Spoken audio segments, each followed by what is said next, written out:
ಜಾತಿ ಸಮೀಕ್ಷೆಯಲ್ಲಿ ಕಲಂ 61 ಮಾದಿಗ ಎಂದು ನಮೂದಿಸಿ ಈಶಪ್ಪ ಶಿರೂರ್. ಪರಿಶಿಷ್ಟ ಜಾತಿಗೆ ಸೀಮಿತಗೊಳಿಸಿ ಮೇ 5ರಿಂದ 17ರವರೆಗೂ ರಾಜ್ಯ ಸರ್ಕಾರ ಜಾತಿ ಗಣತಿ ಕಾರ್ಯಕ್ಕೆ ಮುಂದಾಗಿದ್ದು, ಈ ಅವಧಿಯಲ್ಲಿ ಗೊಂದಲಕ್ಕೆ ಅವಕಾಶ ನೀಡಿದೆ. ಮಾದಿಗ ಸಮುದಾಯದವರು ಕಡ್ಡಾಯವಾಗಿ ಜಾತಿ 61 ಕಾಲಂನಲ್ಲಿ ಮಾದಿಗ ಅಂತಾನೆ ನಮೂದಿಸುವಂತೆ ಈಶಪ್ಪ ಶಿರೂರ್ ಅವರು ತಿಳಿಸಿದ್ದಾರೆ. ಕುಕ್ನೂರು ಪಟ್ಟಣದ ಪರಿವೀಕ್ಷಣಾ ಮಂದಿರದಲ್ಲಿ ಶನಿವಾರ ಕರೆದ ಸುದ್ದಿಗೋಷ್ಠಿಯಲ್ಲಿ ಪಾಲ್ಗೊಂಡು ಮಾತನಾಡಿದ ಅವರು, ರಾಜ್ಯದಲ್ಲಿ ಪರಿಶಿಷ್ಟ ಜಾತಿಯಲ್ಲಿ ಕೆಲವರು ನಾವು ಹೆಚ್ಚು ಜನಸಂಖ್ಯೆಯಲ್ಲಿದ್ದೇವೆ ಎಂದು ಹೇಳ್ತಾ ಇದ್ದಾರೆ. ಆದರೆ ವಾಸ್ತವವಾಗಿ ಮಾದಿಗರ ಸಂಖ್ಯೆ ಹೆಚ್ಚಾಗಿದ್ದು, ಆದಿ ಕರ್ನಾಟಕ, ಆದಿ ದ್ರಾವಿಡ, ಆದಿ ಆಂಧ್ರ ಹೆಸರಿನಲ್ಲಿ ಗುರುತಿಸಿಕೊಂಡಿರುವುದು ಗೊಂದಲಕ್ಕೆ ಕಾರಣವಾಗಿದೆ. ಗೊಂದಲ ನಿವಾರಣೆಗೆ ಸಮೀಕ್ಷೆಯ ವೇಳೆ ನಮ್ಮ ಸಮುದಾಯದವರು ಮಾದರ ಅಥವಾ ಮಾದಿಗ ಅಂತ ಕಲಂ 61ರಲ್ಲಿ ಬರೆಸುವಂತೆ ಮನವಿ ಮಾಡಿದರು. ಸುಪ್ರೀಂ ಕೋರ್ಟ್ ಆದೇಶದಂತೆ ದತ್ತಾಂಶ ಸಂಗ್ರಹ ಕಾರ್ಯ ನಡೆಯುವ ವೇಳೆ ಮಾದಿಗ ಸಮುದಾಯದವರು ಅತ್ಯಂತ ಜವಾಬ್ದಾರಿಯುತವಾಗಿ ವರ್ತಿಸಬೇಕು ಎಂದರು. ನಂತರ ಪರಶುರಾಮ ಸಕ್ರನವರು ಮಾತನಾಡಿ, ಜಾತಿ ಗಣತಿ ಕಾರ್ಯಕ್ಕೆ ನೌಕರರು ಬಂದಾಗ ಪ್ರತಿಯೊಬ್ಬರೂ ಮಾದಿಗ ಸಮುದಾಯದ ಪ್ರಜ್ಞಾವಂತ ಯುವಕರು ನೌಕರರಿಗೆ ಮಾದರ ಮಾದಿಗ ಎರಡೂ ಒಂದೇ ಆಗಿದ್ದು, ಐಡಿ ಕಲಂನಲ್ಲಿ 61ರಲ್ಲಿ ನಮೂದಿಸುವಂತೆ ಸಮುದಾಯದವರ ಮನೆ ಮನೆಗೆ ತೆರಳಿ ಕಾಲಂ 61ರಲ್ಲಿ ಮಾದರ ಅಥವಾ ಮಾದಿಗ ಅಂತ ತುಂಬಲು ತಿಳಿಸಬೇಕು ಎಂದರು. ದಿನಾಂಕ 5/5/2025 ಜನಗಣತಿಯಲ್ಲಿನ ಜಾತಿ ಗಣತಿಯ ಅವಕಾಶ ಸದುಪಯೋಗ ಪಡಿಸಿಕೊಳ್ಳಬೇಕು ಅಂತ ತಿಳಿಸಿದರು. ನಂತರ ಇಟಗಿಯ ಗದಿಗೆಜ್ಜಪ್ಪ ಅವರು ಮಾತನಾಡಿದರು. ಮಾದಿಗ ಸಮುದಾಯದವರು ಬೇರೆ ಕಡೆ ದುಡಿಯಲು ಹೋಗಿರುವವರ ಮಾಹಿತಿಯನ್ನು ನೀಡಬೇಕು. ಜಾತಿ ಗಣತಿದಾರರು ಮನೆಗೆ ಬಂದಾಗ ಪೆನ್ಸಿಲ್ನಿಂದ ಬರೆಯದಂತೆ ನೋಡಿಕೊಂಡು ಪೆನ್ನಿನಿಂದಲೇ ಕಾಲಂ 61ರಲ್ಲಿ ಮಾದರ ಅಥವಾ ಮಾದಿಗ ಅಂತ ಬರೆಸಬೇಕು. ಸರ್ವೆಗೆ ಬಂದಾಗ ಸರಿಯಾದ ರೀತಿ ಸ್ಪಂದನೆ ಮಾಡಬೇಕು. ನಮಗೆ ಒಳ ಮೀಸಲಾತಿ ವರ್ಗೀಕರಣ ಆಗುವುದು ಎನ್ನುವ ವಿಶ್ವಾಸವಿದೆ ಅಂತ ಹೇಳಿದರು. ಈ ಸಂದರ್ಭದಲ್ಲಿ ಬಸವರಾಜ ನಡವರಮನಿ, ಹನುಮಂತಪ್ಪ ಗಾಳೆಪ್ಪ ವೀರಾಪುರ್, ವಿರೂಪಾಕ್ಷಪ್ಪ ದೊಡ್ಡಮನಿ, ಭೀಮಣ್ಣ ಬೂದುಗುಂಪಿ, ಪ್ರಕಾಶ್ ಉಜ್ಜಮ್ಮನವರ್, ಬಲವಂತ ಕಲ್ಲೂರ್, ಜಂಬಣ್ಣ ನಡವಲಮನಿ ಸೇರಿದಂತೆ ಇನ್ನಿತರರು ಉಪಸ್ಥಿತರಿದ್ದರು. ವರದಿ ಪಂಚಯ್ಯ ಹಿರೇಮಠ. ಮಾದಿಗ ಅಂತ ಈ ನಮ್ಮ ಸಮುದಾಯನ ಬಯಸಿನಂಥವರಲ್ಲಿ ಒಂದು ರಿಕ್ವೆಸ್ಟ್. ಇದ್ರ ಜೊತೆಗೆ ಇಷ್ಟೊತ್ತನ ಎಲ್ಲ ರೀತಿಯಿಂದ ನಾವು ತಿಳುವಳಿಕೆಯನ್ನು ಕೊಟ್ಟರು. ಆದರೆ ನಮ್ಮದೇನೆಂದರೆ, ಇವತ್ತಿನ ಕಾಲದಲ್ಲಿ ಎಲ್ಲರೂ ನಮ್ಮ ಕಾಲೋನಿಯಲ್ಲಿ ಓದ್ತಿರೋದ ದಯವಿಟ್ಟು ನಾಳೆ 5ನೇ ತಾರೀಕಿಗೆ ಬಂದಾಗ ಎಲ್ಲರೂ ಅದಕ್ಕೆ ಸಹಕಾರ ಕೊಟ್ಟು, ಈ ಪತ್ರಿಕೆಯನ್ನೇ ನಮ್ಮಲ್ಲಿ ಕೊಟ್ಟಾರಲ್ಲ ಸ್ಟಿಕ್ಕರ್, ಪ್ರತಿಯೊಂದು ಮನೆ ಡೋರ್ ಪಕ್ಕಕ್ಕೆ ಹಚ್ಚಿ ಅವರಿಗೆ ಕನ್ಫರ್ಮ್ ಮಾಡಿ, ಯಾರೋ ಬಂದ್ರೂ 61ನೇ ಕಾಲಿನೊಳಗೆ ಮಾದಿಗಂತನ ಬರ್ಸಂತ ಹೇಳಿ ನಮ್ಮ ಯುವಕರಲ್ಲಿ ವಿನಂತಿ. ಇನ್ನೊಂದೇನೆಂದರೆ, ಸಮಾಜದ ಒಂದು ದುರ್ಬಲವಾದಂಥ ನಿಟ್ಟಿನಲ್ಲಿ ನನ್ನ ಸಮಾಜಕ್ಕೆ ಸಾಧ್ಯ ಆದಷ್ಟಿಗೆ ದಯವಿಟ್ಟು ಅವ್ರಿಗೆ ರಿಕ್ವೆಸ್ಟ್ ಮಾಡಿ ಕೇಳೋದೇನೆಂದರೆ, ಈ ಇದರಾಗಿ ಏನಾದ್ರು ಮಿಸ್ಟೇಕ್ ಮಾಡಿದ್ರಂದ್ರೆ ಮುಂದೆ ತೊಂದರೆ ಆಗೋಂಥ ಸಾಧ್ಯತೆ ಐತೆ. ದಯವಿಟ್ಟು ಇದ್ರಿಗೆಲ್ಲರೂ ಪಾಲ್ಗಾರ ಆಗಂತ ಹೇಳಿ, ಯಾರ ಬಂದರು ಈ ಜಾತಿ ಒಳಗೆ ಮುಜುಗರ ಮಾಡ್ಕೊಳ್ಳಾರ್ದನ ಮಾತಿಗಂತ ಬರೆಸಿ ಇದನ್ನು ಯಶಸ್ವಿಗೊಳಿಸಿದಂತ ಹಾರೈಸಿ ನನಗೆ ಯಾವ ಮಾತಾಡೋದು ಮಾತಾಡಬೇಕೆಂದು ಅವರಲ್ಲಿ ವಿನಂತಿಸಿಕೊಳ್ಳುತ್ತೇನೆ.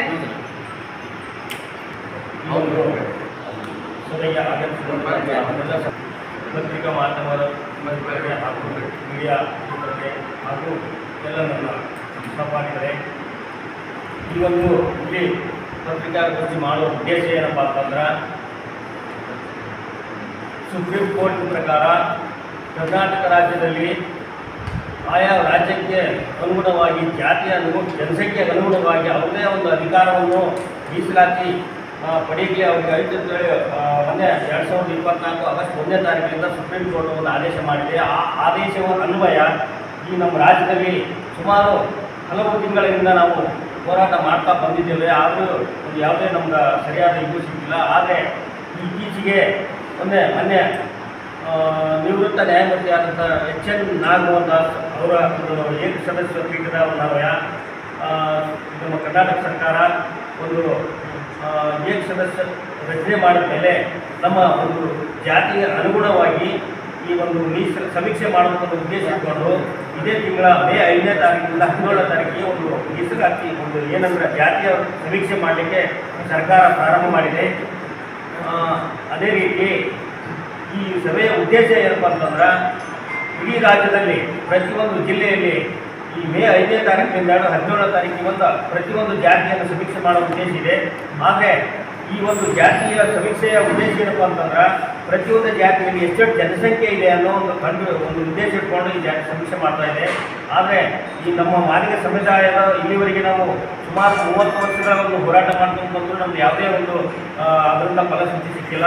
ಆದರೆ ಈಗ ಒಂದು ಸಮೀಕ್ಷೆಯಲ್ಲಿ ನಾವು ಏನು ಮಾಡಬೇಕು ಮುಖ್ಯವಾಗಿ ಏನಂತಂದ್ರೆ ಕ್ರಮ ಸಂಖ್ಯೆ 61 ಅಲ್ಲಿ ಮಾದಿಗರನ್ನ ಒಂದು ಶಬ್ದವನ್ನು ಮುಖ್ಯವಾಗಿ ನಾವು ಮಾಡಿಸ್ಬೇಕು. ಯಾಕಂತಂದ್ರೆ ಅದು ನಿಮ್ಮ ರಾಜ್ಯದಲ್ಲಿ ಇರ್ತಕ್ಕಂಥ ಎಲ್ಲ ಜಿಲ್ಲೆಯ ಮಾದಿಗರ ಸಂಖ್ಯೆ ಎಷ್ಟು ನಾವು ನಮ್ಗೆ ನಮ್ಮ ಸಂಖ್ಯಾ ಬಲ ಸಿಗುತ್ತಾ ಆ ಉದ್ದೇಶಕ್ಕಾಗಿ ಮುಂದೆ ನಾವು ಶೈಕ್ಷಣಿಕವಾಗಿ ಆರ್ಥಿಕವಾಗಿ ಎಲ್ಲ ಒಂದು ಇದರಲ್ಲಿ ನಮ್ಗೆ ಅನುಕೂಲ ಆಗುತ್ತೆ. ಯಾಕಂತಂದ್ರೆ ಇಡೀ ರಾಜ್ಯದಲ್ಲಿ ನಾವು ಇದು ಮಾಡೋ ಉದ್ದೇಶ ಏನಪ್ಪ ಅಂತಂದ್ರೆ ನಮ್ಮ ಇಡೀ ರಾಜ್ಯದಲ್ಲಿ ಇರ್ತಕ್ಕಂಥ ಮಾದಿಗರ ಜನಸಂಖ್ಯೆ ಎಷ್ಟೈತೆ ಅನ್ನೋದು ನಮ್ಗೆ ಗೊತ್ತಾಗುತ್ತೆ.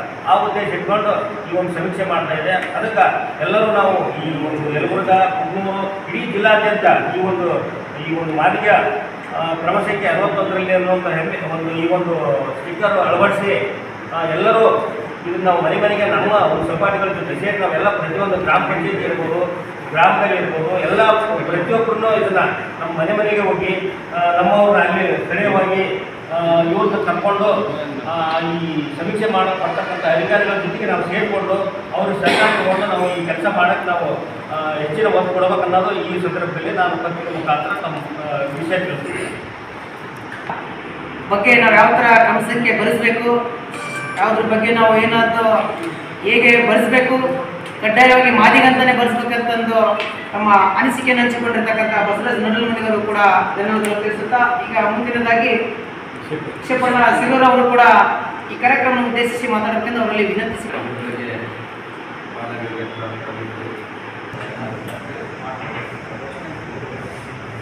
ಸಮಾಜದ ಈ ಭಾಗದ ಸಮಾಜದ ಚಿಂತಕರಾಗಿರ್ತಕ್ಕಂಥ ಸನ್ಮಾನ್ಯ ಶ್ರೀ ಶಿವಶರಣ ಗಂಗೆಪ್ಪಜ್ಜನವರ ಪಾದಕ ಪಡಮಟ್ಟು, ಹಾಗೆಯೇ ನಮ್ಮ ಮಾದಿಗ ಗಂಡೋರ ಅಧ್ಯಕ್ಷರು ಮತ್ತು ಪದಾಧಿಕಾರಿಗಳು ಮತ್ತು ಹಿರಿಯರು ಹಾಗೂ ಪತ್ರಿಕಾ ಮಾಧ್ಯಮದ ಮಿತ್ರರಿಗೂ ಪ್ರಥಮವಾಗಿ ದೇಶದ ಒಂದು ಅನುಗುಣವಾಗಿ ರಾಜ್ಯ ಸರ್ಕಾರಗಳು ಹಲವಾರು ವರ್ಷಗಳಿಂದ ನೆನೆಗುದಿಗೆ ಬಿದ್ದಿರ್ತಕ್ಕಂಥ ಮಾದಿಗ ಮತ್ತು ಹಲವು